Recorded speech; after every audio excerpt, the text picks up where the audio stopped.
नमोऽस्तु ते व्यासविशालबुद्धे तुल्लारविन्दायतपत्रनेत्र येन त्वया भारततैलपूर्णः प्रज्वालितो ज्ञानमयप्रदीपः।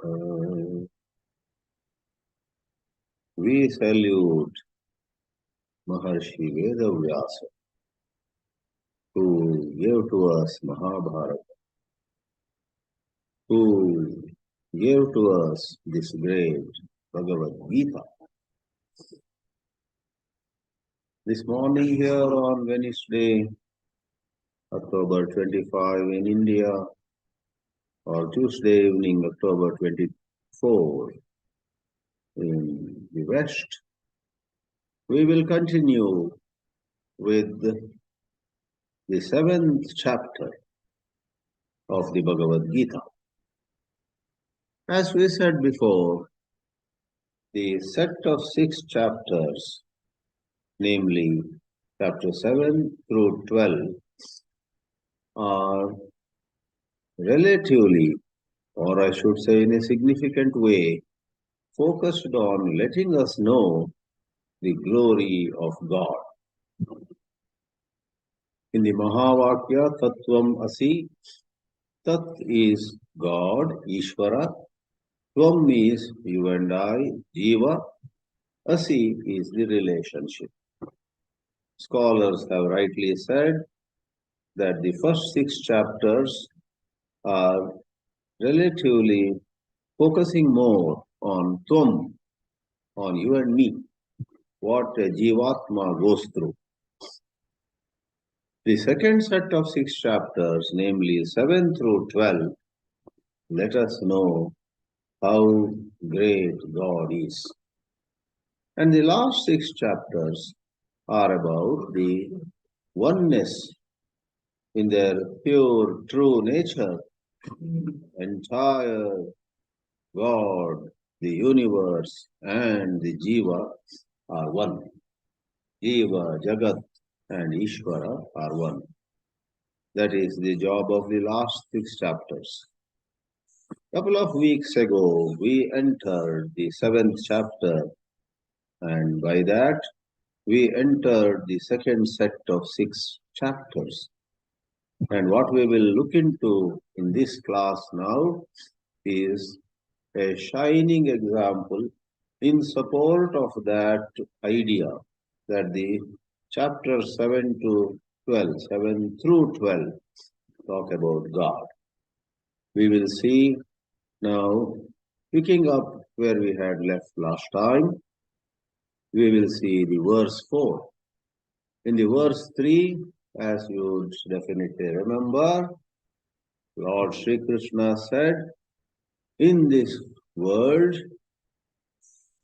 one among thousands and thousands gets on to the path of sadhana. Manushyanam sahasreshu kaschid yatati siddhaye. And of them who are already a small number, and among them 1 in thousands actually comes to know Lord Sri Krishna as he is. And hearing that, who among us would not want to be that one rare one? We want to be that rare Jivatma who tries to know God and then reach God. Therefore, here Shankaracharya, connecting us to the 4th shloka of the 7th chapter, says, Shrotaram prarochanena abhimuki kritya. Aha. Aha in Sanskrit means says. Lord Sri Krishna says. Don't take this aha as, the exclamation somewhere, aha. If your tea is good, you take a sip and aha. So in Sanskrit, aha means braviti, vadati, says, speaks. And shrotaram prarochanena abhimuki kritya. The previous verse has turned the listener towards the speaker. Many a time in very many satsangs, get-togethers of adults or many times children, we have encountered a problem. Everybody is talking something and the whole hall is very noisy. And my experience, let me share with you, there is one way to make the whole audience quiet. Go to the microphone and don't say, keep quiet, silence please. Nobody will listen to you. Do one thing, take the microphone and say a long Om.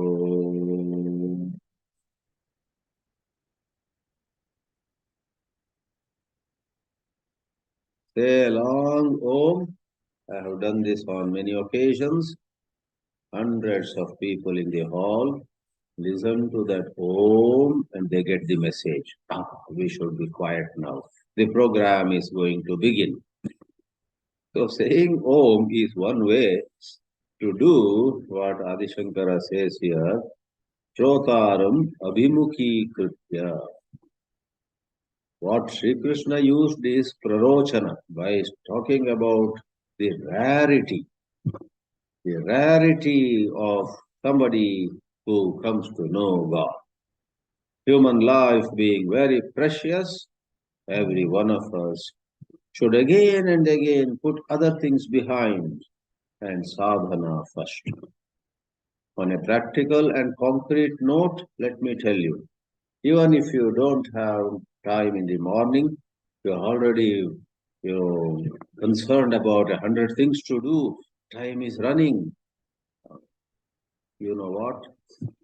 For 11 minutes in the morning, after you freshen up, before even your morning tea or coffee, for 11 minutes, sit and do Bhagavad Dhyana. I have shared today with Hawaii Forum WhatsApp group a beautiful shloka about Sri Ram, Jai Ram, Jai Jai Ram. And the Sri Ram, Jai Ram, Jai Jai Ram has been praised by a shloka. I think it would be relevant to say this here. Sri Ram, Jaya Ram, Jaya Jaya Ram. Some Karthik has posted it somewhere and I chanced upon it soon after my morning meditation today. Soon after I too did a short 11 minutes meditation. After that, I just looked at the mobile. I chanced upon it. It says, Shri Shabda Purvam Jaya Shabda Madhyam. Having Shri in the beginning, having the word Jaya in the middle, Jaya Dvayenapi Puna Prayuktam. Jaya comes twice in its second occurrence. Sri Ram, Jaya Ram, then Jaya Jaya Ram. Jaya comes twice, right?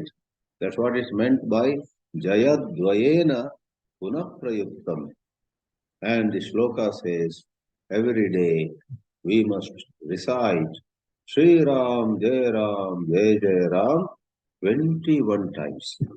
The third pada of the shloka, Trisapta Kritvo Raghunatha Nama. Sapta means 7. Trisapta. 7 3 times, so 21.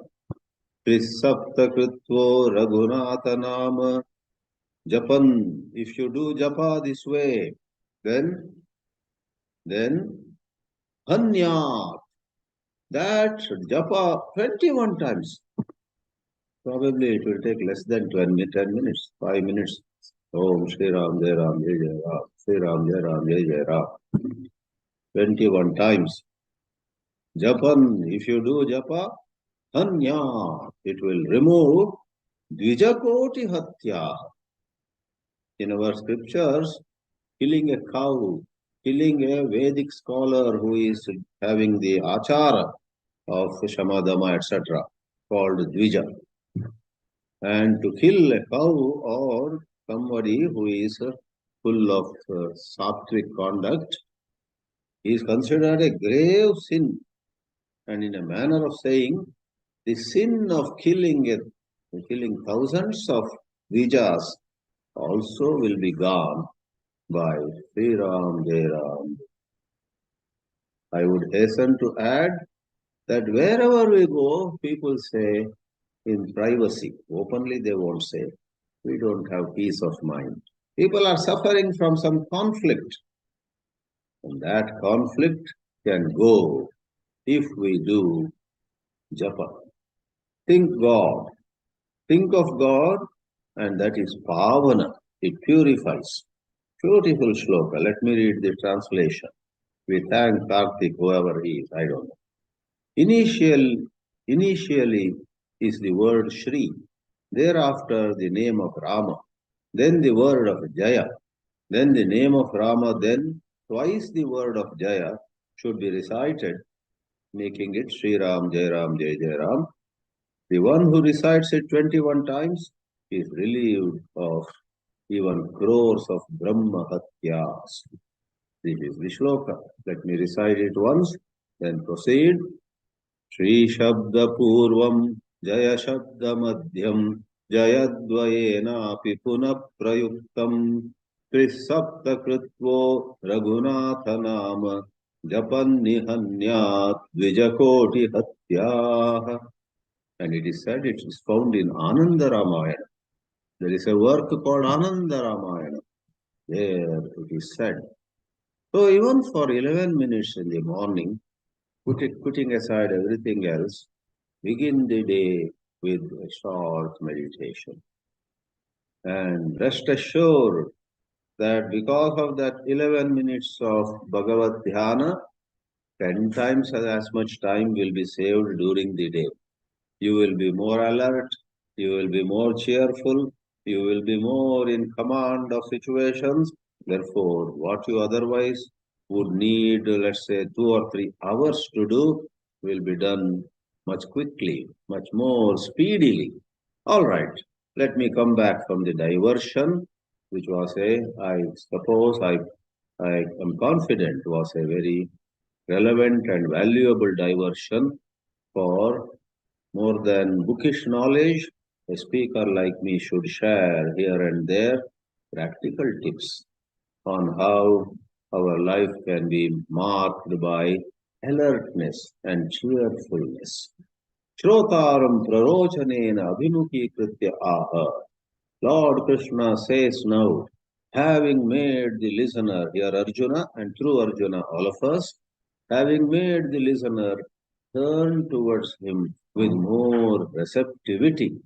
And here come 2 shlokas we read together, and that is Sri Krishna's 2 levels of divine being. The divine principle, Sri Krishna, the Supreme Lord, appears on 2 levels.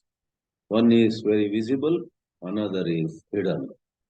And one is called the lower Prakriti, another is called the upper or higher Prakriti. Apara Prakriti and Para Prakriti. Let me read 4 and 5.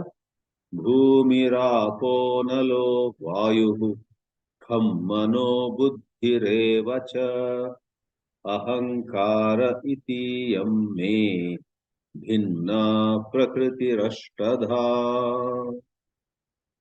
apareyamitastvanyam prakritim vidhi me param jiva bhutam mahabaho yaedam bharyate jagat. I read 2 shlokas. In the second shloka that I read, which is number 5 in chapter 7, Sri Krishna himself calls apara iyam. What was mentioned in verse 4 is referred to as apara, lower. And vidhi me param. Now Arjuna, please know my higher prakriti. So Bhagavan has to be appreciated on both the levels. Most of us find it easier to appreciate him, to understand him, to get an idea of his glory on the lower level, because our maturity is less. But as you and I have a purer mind, greater amount of viveka and vairagya born of viveka, we shall be enjoying, we shall be reveling in the thought of God as the very life in every being.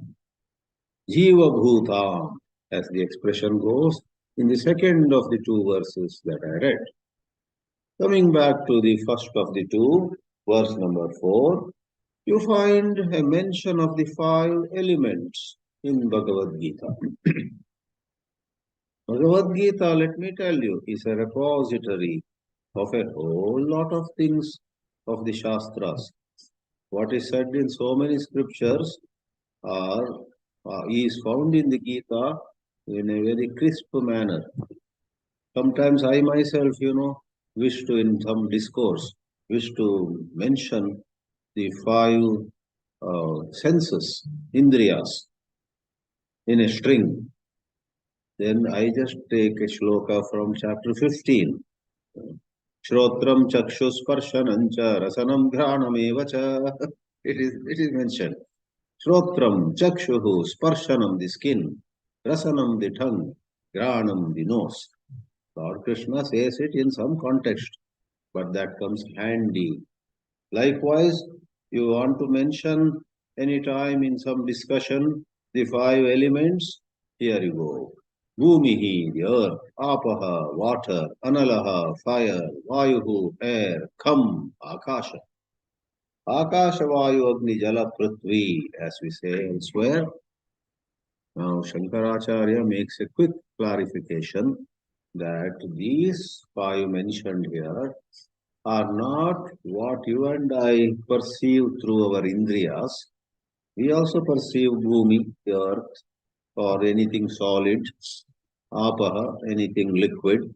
We see fire, right? We see heat, we perceive heat.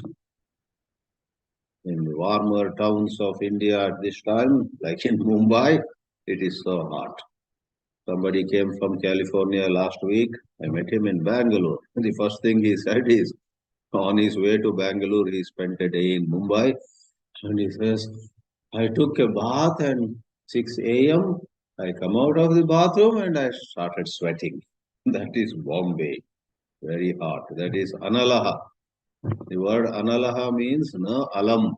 Alam means enough. Fire seems to never say enough.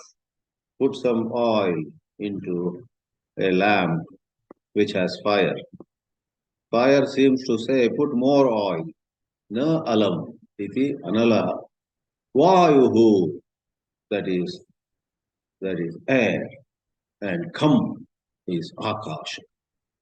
So these 5, Shankaracharya clarifies, are not the pure, what we call ungrossified elements, but they are, rather, here they are pure, tanmatras. They are not the grossified ones which our indriyas can perceive. I need not go into much details on this, but the Shastras say to us that the 5 elements initially are different, separate, not mixed with each other. In order to bring about this visible universe, the universe that can be seen or touched or smelt and so on, the pure elements which are called tanmatras, tat matra, akasha, and that alone, without getting mixed with vayu, agni, etc. Tat matra. Tanmatras, they go through a certain intermixing. So there's a theory of panchikarana and so on, and then they become gross. Beautiful concept. How in modern science we have, first of all, the subatomic particles, then the atoms mixing and becoming molecules, and so on. Hydrogen is gaseous, not visible to eyes. Oxygen, gaseous, without being seen. But 2 atoms of hydrogen, 1 atom of oxygen come together, becomes water molecule, and that is in general visible. So the invisible, through certain mixing, becoming visible, is mentioned in this context too. All right. Adi Shankara, with a fine sense of context, says Sri Krishna is mentioning the five tanmatras by Bhumirapo Nalo Vayu Kham and then Mano Buddhi Revacha. Here too, in order to make the list encompass everything, Shankaracharya hastens to add, which we shall see in his Sanskrit commentary too, that though it is mentioned Manaha, the mind, Buddhihi, the intellect, and Ahankara, the ego, by context, Manaha means the cause of Manaha, which is Ahankara. Buddhi means the cause of Ahankara, that is called Mahat Tattva. And the eighth one, Ahankara, is the cause of even Mahat, that is Avyakta. So, what is all this? Well, in any subject, as you get into it, there are some unavoidable technicalities. The entire creation is conceived in the Shastras as a manifestation of something which is unmanifest, avyakta. And right in the avyakta, there is the ahankara vasana. Ahankara vasana, it doesn't in any way, either ahankara or avidya is not in any way posited as something truly existing, but in what we call adhyaropa. You may look at the universe through this conceptual framework provided by the scriptures. Avyakta, unmanifest. Right there, you may say there is a tendency to generate I, me, my, the division he and I, she and I. That is, that erroneous perception of duality, that error itself is avidya. Let's not go more into a discussion on avidya. So, avidya sanyuktam avyaktam is meant by ahankara. You may ask, say again, why is Shankaracharya giving another meaning to mana, buddhi and ahankara rather than taking the direct meanings? Why could he not have stopped at mana means mind, buddhi means intellect, ahankara is egoism, full stop. Period. Then the whole apara prakriti will be incomplete. Because if you just say mind, intellect and egoism, what about the cause of egoism? What about the cause of even Mahat Tattva? Therefore, seeing this context where Sri Krishna has to take everything that has emerged from the pure Sat, the pure existence of, pure principle of existence, Sat. You go to Chandogya Upanishad 6, chapter 6, Uddalaka says to Shvetaketu, Sadeva Somya idamagra asi. Idam is agre at the beginning, Sat eva asit. Sat alone was. Sat alone is even now. Sat alone will be. Sat means the pure truth. But in erroneous perception, asamyak darshana, there seems to be plurality. And what makes matters worse, in erroneous perception, we begin to think that is his house and this is mine. And why is his house bigger than mine? So high and low, good and bad arise. So the Sat alone or Chit alone, Sat and Chit are not two different things. Tadeva Chit, Chideva Sat. Sat Chit principle, that is the para prakriti. Sri Krishna will mention it in the 5th verse, we read already. Whereas apara prakriti should be anything and everything other than Sat. Therefore, there is a need to include avyakta, the unmanifest, Swami Chinmayananji used to often talk about a movie film reel. It is sitting in the projector. People arrive by 6 p.m. for the cinema show in a theater. And 6 p.m., one of the cinema theater staff comes and turns the projector on.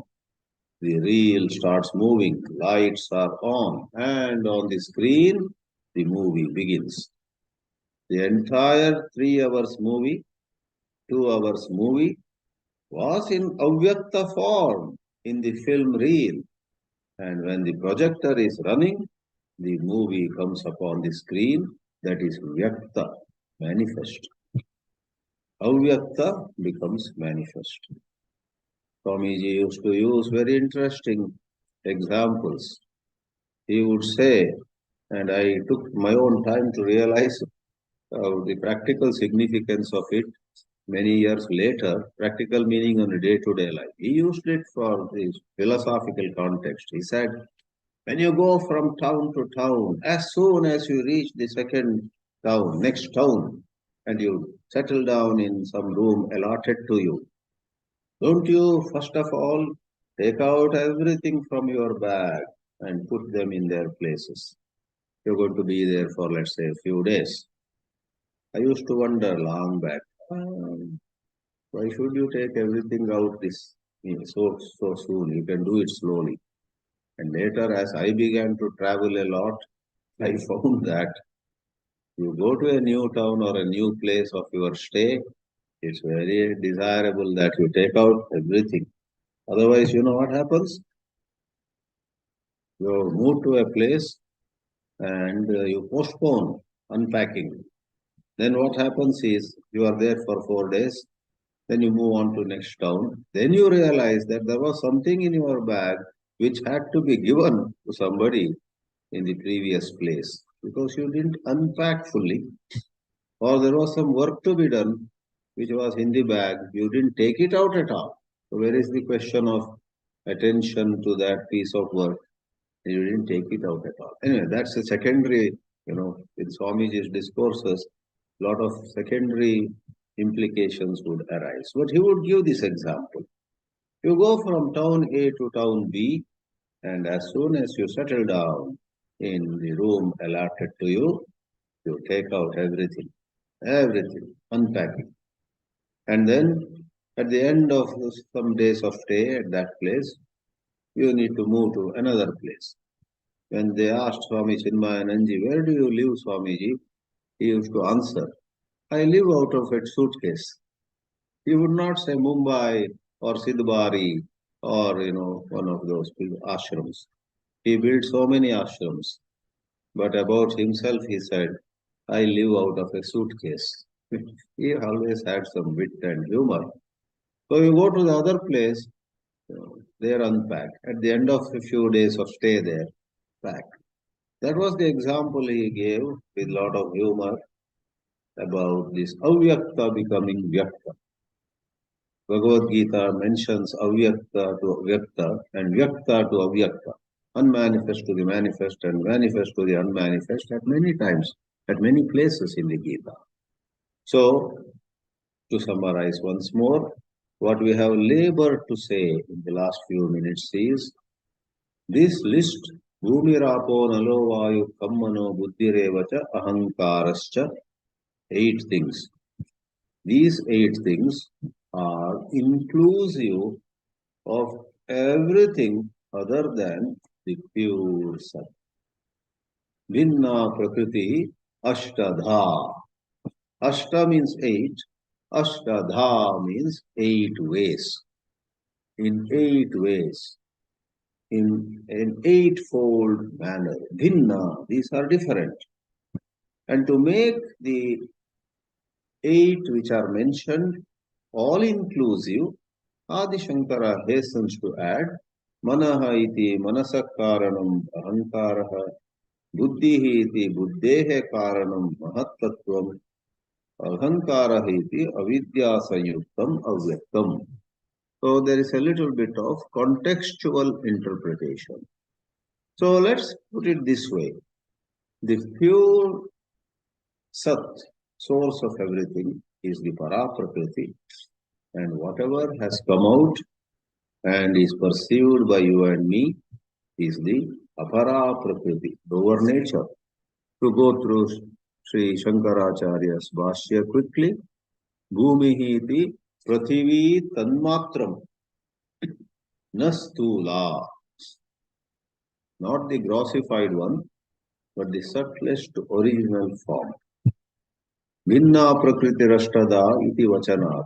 He further draws support for this interpretation by picking up the word Bhinna in the shloka. Bhinna means exclusive, separate. Whereas if Bhumi, Rapa, all the five elements were to indicate grossified ones, they are not separate. A little of Bhumi is in Apaha, a little of Apaha is in Vayuhu, a little of every other element is in this element. The intermixing. The intermixing would not anymore generate a scenario of Bhinna. Because it said Bhinna, Tanmatra is meant. Tata Abadayaha ati. Abadayaha means up Adayaha. Up is the original word for what we know, Apaha. In Sanskrit, Apaha is a word which is always in plural, which means water. And the interesting part is, for those who are a little interested in grammar, Apaha is always in plural only. There is no singular and dual. Apaha, Apaha, Addihi, Adyaha, Adyaha, Apam, and Apsu. Only plural. Otherwise, some of you who have studied a little of Sanskrit grammar know that for every word, there are three columns, singular, dual, plural, and 7 cases. Rama, Rama, Rama, Ramam, Rama, Rama, Ramena, Rama, Abhyam, Ramahi, and course. Like that you can't do for Apaha. Apaha, Apaha, Addihi, Abhyaha, Adyaha, Apam, Apsu. Only plural. And the original word for Apaha, the crude word, before it gets the vibhakti form, is up. So, Abadayaha, elements like water, Tanmatrani eva uchyante. So, not only the first one, Bhumihi, but Apaha, Analaha, Vayuhu, and Tham are all the pure, original, ungrossified 5 elements. So once more, in a proper study of Vedanta, you have to bear with these technicalities. Teachers, eminent teachers like Swami Paramarthananda, whose classes I attended in 1980, before even I attended a single class of Swami Chinmayanandi, Paramarthanandaji very much emphatically says, don't take Vedanta lightly. Engage in a regular study. In a regular, sustained, steady learning of Vedanta, you get a certain picture. And with that picture, you will be able to have the insight into the supreme truth. In order to have a certain insight into the liberating truth, you need to equip yourself. Really speaking, it is so in any subject. Want to study law, want to study accountancy, want to study engineering, you want to study medicine. You cannot hurry up. Go slow. Learn all the basics. Learn all basic definitions. In physics and in electronics, know what is resistance, what is inductance, what is capacitance, RLC. We do so many exercises on RLC, circuits, resistor, capacitor, inductor. These are components in electronic circuits. How much? We pass several papers, several subjects, LRC, RLC circuits. And if you say, oh, these are nuisance, I straight want to go and make a television. I want to make a mobile. You cannot. If you really want to be a master of electronics, begin with voltage, current, resistor, capacitor, inductor, how they work, go slowly all the way up. Like that is philosophy, not to discourage anybody. On the contrary, you must be happy that there is a systematic way in which you equip yourself with the capacity to finally understand Brahma Tattva. Shankara says, Manasa Karanam Ahankaraha Manaha iti uchyate grihyate Buddhihi iti Ahankara Karanam Mahattattvam. So just take it as inclusive. This is common in all languages. When you say President Draupadi Murmu is visiting Mumbai, she won't come alone. When the president of the country visits, the whole retinue comes. Therefore, in any language, as per context, when something is mentioned, something more is implied based on context. Manaha iti manasa karanam ahankaraha, buddhihi iti ahankara karanam mahattattvam. Mahattattva is name of a certain, whole, what we call accumulation, summation, aggregate of all buddhi, manaha, etc. And that in turn arises from avyakta. And Adi Shankara uses the word avidya sanyuktam. No wonder many teachers and students, looking at such a sentence by Bhashyakara Shankara himself, avidya sanyuktam avyaktam, they would imagine Shankara has made room for avidya. There is something called avidya and so on. It's a whole discussion. But certain teachers differ. They say this avidya also is a part of the adhyaropa. In reality, there is no thing called avidya. Your problem is erroneous perception, seeing wrongly. And all Vedanta is about seeing rightly. If some friend of yours asks you after this class, hey, you are attending a class on Vedanta, what does it say? Can you put in one sentence? What does Vedanta do to you in one sentence? You will have to say, all that Vedanta does is to take me from erroneous seeing to right seeing. Asamyak darshana to samyak darshana. Samyak darshana is the essence of Brahma Vidya. So yatha visha sanyuktam annam visham iti uchyate, just as food where there is some poison. Poison may be just 1 gram, but the whole plate full of food is poisonous. So you say to a child, don't eat that. That is poison. That is food. Roti or rice, some vegetables, that is food. But once there is a little poison in it, the whole thing is poison, don't touch it. Likewise, the avyakta is called ahankara. Ahankara vasanavad avyakta mula karanam ahankara iti uchyate. Though the word used by Sri Krishna is ahankara, it means the whole avyakta, the unmanifest. Pravartakatvat ahankarasya.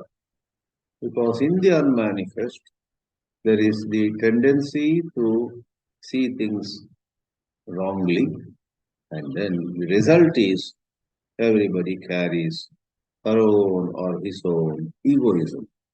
Egoism would not be in our life if we were to see things rightly. So right seeing, without likes and dislikes, without ragadvesha, is the gist of Vedanta Shiksha or Shikshana. Ahankara eva hi sarvasya pravritti bijam drishtam loke. As long as even an iota of ahankara, the separate self, is in us, we are attached to karma. Therefore, the highly elevated state of mind called sannyasa has two phases. One is a sannyasi has no ego. The other face, other side of the same coin, because he has no ahankara or she has no ahankara, there is no urge to do this, to acquire wealth, to make some house or land and so on.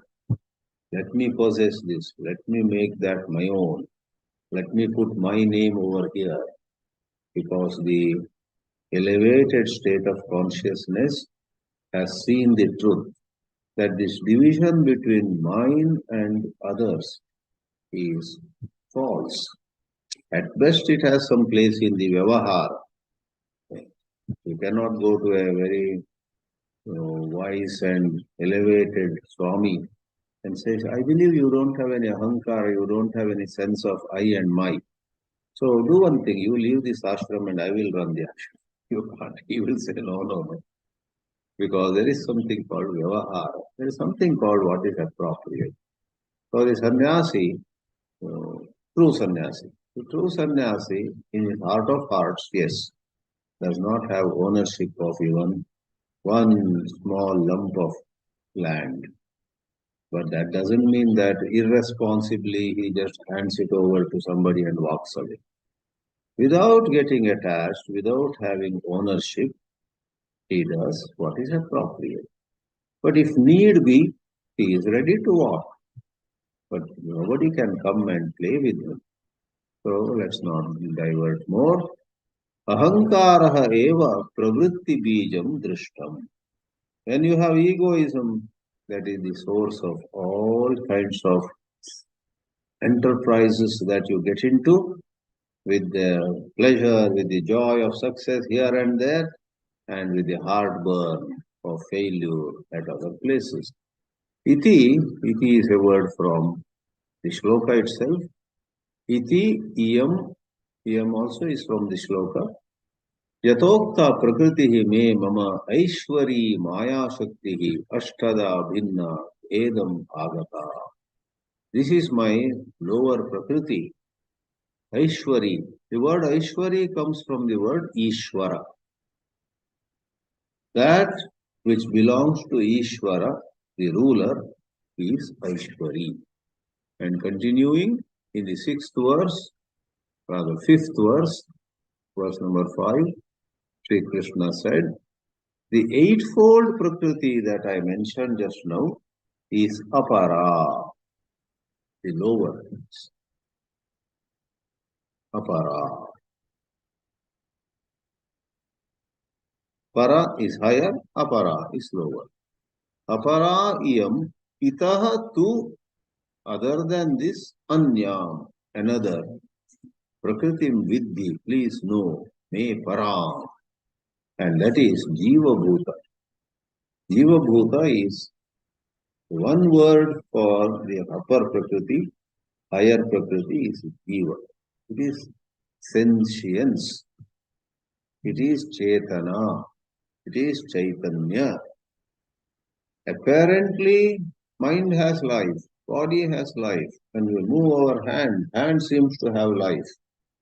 But hands and legs, speech, senses, organs of action, mind, intellect, all of them have borrowed sentiency.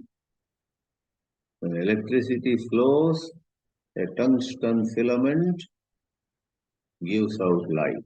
If electricity were not to flow through it, there would be no light. Like that, here too, the word is Jiva Bhuta. So electricity is very often a good analogy for the pure Sat Tattva or Chit Tattva. O mighty armed Arjuna, Mahabaho, my higher Prakriti is the one, Yaya Idam Jagat Dharyate, by which this entire manifested universe is supported. All the lamps, all the fans, all the refrigerators, all the iron boxes, all electrical equipment, dharyate. They are supported by electricity. Otherwise, all of them stop functioning. So, Lord Krishna talks about this apara and para prakriti. Briefly, Adi Shankara explains, apara means na para. A is negative particle. Lavanam means salty. Alavanam means not salty or sometimes less salty, but it's not lavanam. So, na para, and once it is not para, higher, right away it is nikrishta, the lower. Ashuddha, impure. As though that is not enough, Bhagavan Bhashyakara says, anarthakari. This is the cause of anartha. This world, which is very charming and does give us happiness on many occasions, mind you, be careful, can cause endless sorrow if you get attached to them. Enjoy a rainbow, enjoy the sunrise, enjoy loving relationships, enjoy family, children, property, but inwardly be connected to God. Hold God strongly. As Sri Ramakrishna would say, when one hand of yours is at work, hold God with the second. And when work is over, go hold God with both the hands. An advice worth its weight in gold, Sri Ramakrishna says, never leave God. Moment you leave God and take this world of rainbows and sunrise and gulab jamun and jalebi and so on to be real, you get carried away by it. You are doing advance booking for so much of sorrow. Therefore, Sri Shankaracharya says, anarthakari. This apara prakriti is anarthakari. We find ourselves in the midst of lower nature of God. But our effort should be to know the higher nature of God. Sansara bandhanatmika iyam. Sansara, this worldly life, where we are constantly moving from. Who had expected on October 7 in the powerful, wealthy country of Israel that hundreds of rockets would at one go fall at different spots, killing lot of citizens, lot of civilians? Who would expect? That was, I am told, that was a festival of the Jewish people, October 7. And on a festival day, when everybody was getting ready to celebrate the festival, the opposite happened. And the rest is continuing. A very, very sad chapter, another war. As though the war between Ukraine and Russia was not enough, there is now a war between Israel and call it Palestinians or call it the Hamas. There's a big war, and that seems to expose a division which is there all over the world. All over the world now, everywhere, in developed countries like United States or developing countries like India, you have a sharp division now. Those who are pro-Hamas and those who are pro-Israel. I don't want to be a political commentator. I don't know much about it, but that is called samsara. You don't know what will happen tomorrow. Samsara bandhanatmikayam. Itaha asyaha yatoktayastu anyam. Even as so much is going on in the world, so much of blood is flowing, so much of killing, so much of all that, good and bad, happiness and sorrow. The Gita says, wait a minute. If you can stand apart from all of them, through the wisdom of Vedanta, you will find even when there is massacre, even when there is earthquake, even when there is all conceivable disaster around you, near you, there is at that moment itself Anyam Vishuddham Prakritim. God shines through all of them. It's possible. Train your mind to get fixed in God. Atma Bhutam Vidhi, Param Prakashtam Jiva Bhutam. Connecting it to the 13th chapter well in advance, Kshetrajna Lakshana. Because the Apara Prakriti is Kshetra, what is knowable. And Para Prakriti is Kshetrajna. Kshetrajna, the knower of the field. In the 13th chapter, which is titled as Kshetra Kshetrajna Vibhaga Yoga, you have right at the beginning the definitions. Idam shariram kaunteya kshetramitya vidiyate etad yo vetti tam prahuhu kshetrajna iti tadvidaha kshetrajnam chapi mam viddi sarva kshetreshu bharata kshetra kshetrajna yor jnanam yat tajnanam matam mama. Two verses which are so powerful. All that is knowable is kshetra, the field.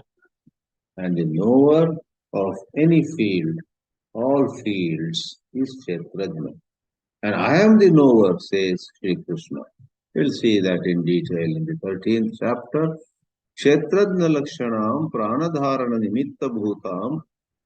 That is what makes possible any being, a bacteria or the most evolved creation, you and I, human being. We are able to stay alive, stay up and kicking, go, thanks to God being in our bosom. God is in us, we move. If God were to withdraw his blessings, that moment we fall down, we collapse. Hey Mahabaho, Mahabahu, in Sambodhana, while addressing that Arjuna, it becomes Mahabaho. He Mahabaho, Yaya Prakritya idam dharyate, Jagat anta pravishtaya. This Paraprakriti anta pravishta, it has gone inside, it has entered everywhere and is supporting the Jagat. In this way, all verses of Gita really can provide for great contemplation, and these two verses are no exception. Just contemplating upon these two verses can help us appreciate God more. And appreciation, that is understanding the greatness of God, is very necessary for effective japa, tapa and so on. Somebody says, I don't want to study Gita, I just want to do japa. Well, we appreciate your devotion, but you know what? If you completely avoid study, whether you want it or not, whether you like it or not, whether you are aware of it or not, if you keep away from study, a little study once a week, what happens is your certain understanding of what God is, who God is, becomes a little bit weak. When you don't understand, you say Sri Ram, Jai Ram, Jai Jai Ram, but your mind has lost a certain sense of understanding of Rama, who Rama is. Then that japa loses its tempo, it loses its momentum, it becomes mechanical. A little study, a little satsanga, listen to someone who has, at the very name of Rama, this speaker actually is excited. If you are in her company, then you will also get that. Then that evening, after hearing a talk on Sri Rama, where the speaker really had great understanding and devotion to Sri Rama, you come home and you do Sri Ram, Jai Ram, Jai Jai Ram. your mind will rise. Likewise, study of Gita helps you do your sadhana, whatever you are doing, on a higher plane, on a higher plateau. Om Namo Bhagavate Vasudevaya.